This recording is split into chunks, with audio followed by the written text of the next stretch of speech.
Protesters kept up the pressure on Iran's government today, but it's unclear if their violent demonstrations are having the desired effect. President Mahmoud Ahmadinejad is shrugging off allegations that Friday's election was rigged. His opponents say they won't let up until the results are overturned, and they will hold another big demonstration tomorrow in Tehran. That's where the CBC's Nal Ayed reports from tonight. Tehran hasn't seen turmoil like this in years. For the third day running, the government sought to crush the dissent. Protests turned into violent confrontations with riot police, leaving injuries and damage in their wake. The unrest spread beyond the capital to major universities in other cities like Shiraz. There too, they declared the re-election of President Mahmoud Ahmadinejad a fraud. But today, Ahmadinejad dismissed allegations he stole the election, said the vote was free and clean. He blamed the unrest on the foreign media, likened the protests to riots that might happen after a soccer game. So far, I haven't seen anyone with proof, he said, addressing allegations of fraud. They just say the result was against our expectations. Then they should change their expectations, he said.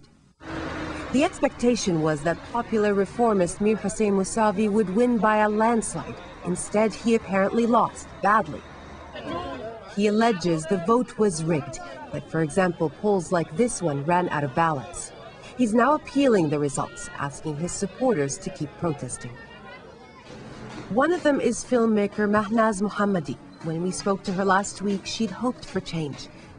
We saw her again a day after she was detained at a protest. She vowed she would never vote again. I think that now Iran is a big prison. I don't care if they send me to prison again or not. In an interview, one of Iran's vice presidents said there would be no new revolution in Iran.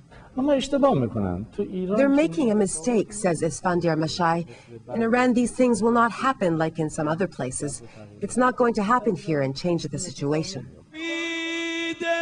An afternoon victory rally for Ahmadinejad serves as a formidable show of strength. No indications of turmoil here, though clashes continued a short distance away. Iran's supreme leader has the power to intervene in this dispute, but instead he's called on Iranians to accept the election results, calling them a divine assessment. Another disappointment for many here who are desperately hoping for change. Nal Ayed, CBC News, Tehran.